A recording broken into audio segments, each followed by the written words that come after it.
আসসালামু আলাইকুম ওয়া রাহমাতুল্লাহি ওয়া বারাকাতুহু। কেমন আছেন আমার আদরের কলিজার টুকরা আপুরা?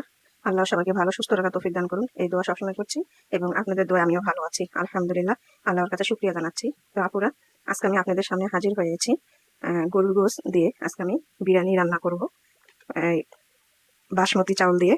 তো বাসমতি চাউল দিয়ে আমি আজকে বিরিয়ানি রান্না যেহেতু করছি, তো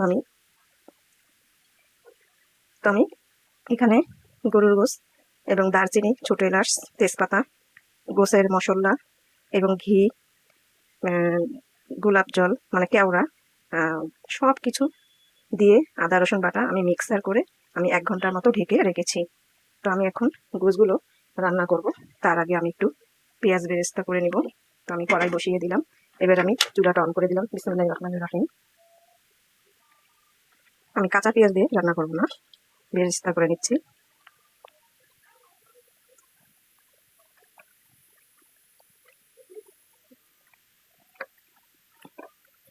পেঁয়াজ দিয়ে দিলাম কড়াইয়ের মধ্যে। এবার আমি সরিষার তেল দিয়ে দিচ্ছি।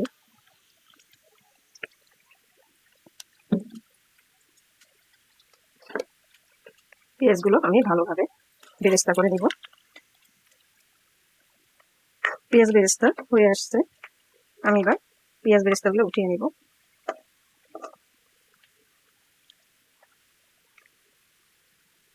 আমি আজকে সরিষার তেল দিয়ে কাচ্চি বিরিয়ানিটা রান্না করবো।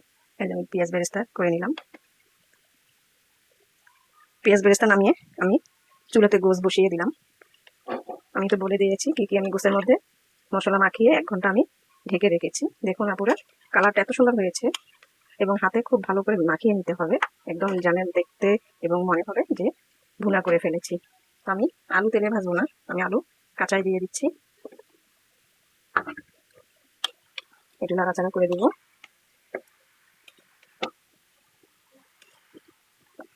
আপুরা, আলু আপনার চাইলে ভেজে দিতে পারেন, তবে একদিন এইভাবে কাঁচা আলু দিয়ে গোশ রান্না করে তারপরে বিরিয়ানিটা রান্না করে খেয়ে দেখুন, আশা করছি ভালোই লাগবে। তো আমি এখন ঢেকে দিব। ওদিকে আমি বাসমতি চাউল ভালো করে ধুয়ে আমি ভিজিয়ে রেখেছি 1 ঘন্টা এবং বেশি হবে, 1-2 ঘন্টার জন্য আমি ওদিকে এটা রেডি করে ফেলি। আপুরা, বিরিয়ানির জন্য গোশ রান্না হয়ে গেল।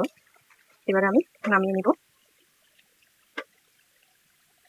আমি চুলাতে একটা পাতিল বসিয়ে দিলাম।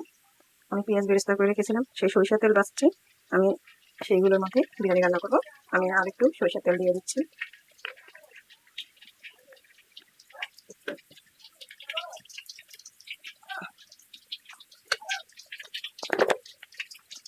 দিয়ে দিব দারচিনি এবং ছোট এলাচ দিয়ে দিলাম।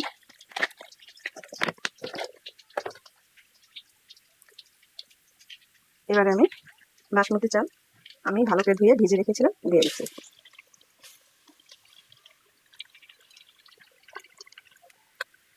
চালগুলো একটু আমি ঘামিয়ে নেব।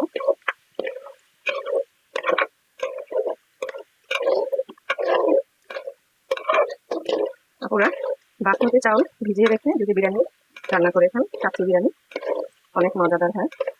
কিন্তু আজকে আমি সরিষার তেল দিয়ে এই বিরিয়ানি রান্না করব, কোনো সয়াবিন তেল দেবো না, বা দিয়ে দেখতেই পাচ্ছেন আপনারা ভিডিওতে। আমি এখন একটু ঘি দিয়ে দেবো। এবার আমি ঘি দিয়ে দিব। ঘি না দিলে তো বিরিয়ানি একটুকু মজা হবে না। আমি গরুর গোশের মতো ঘি দিয়েছি, বেরেস্তা দিয়েছি, আমি ঘি দিয়ে দিলাম। আমি এবারে ভালো করে একটু ঘামিয়ে নেব। আপনারা, ঘামিয়ে নিলাম বাসমতি চাউল বিরিয়ানির জন্য। এবার আমি পানি দিয়ে দিব।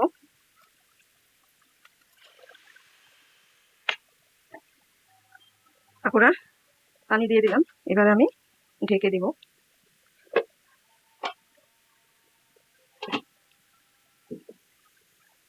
বলক উঠে গেছে, এবারে আমি লবণ দিয়ে দিব। লবণ দিয়ে দিলাম। দিয়ে দিব মশলা বিরিয়ানির। বিরিয়ানির মশলা দিয়ে দিলাম। দেখুন আপুরা কত সুন্দর বাসমতি চাউলের বিরিয়ানিটা হয়ে আসছে।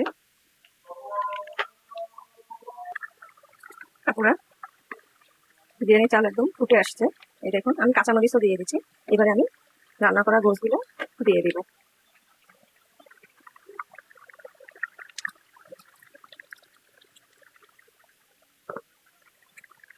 দিয়ে দিলাম গোশগুলো। এবার আলতোভাবে ভালো করে নাড়া দিতে হবে।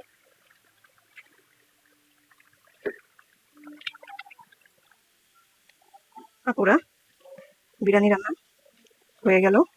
এই দেখুন খুব সুন্দর বিরিয়ানি হয়েছে।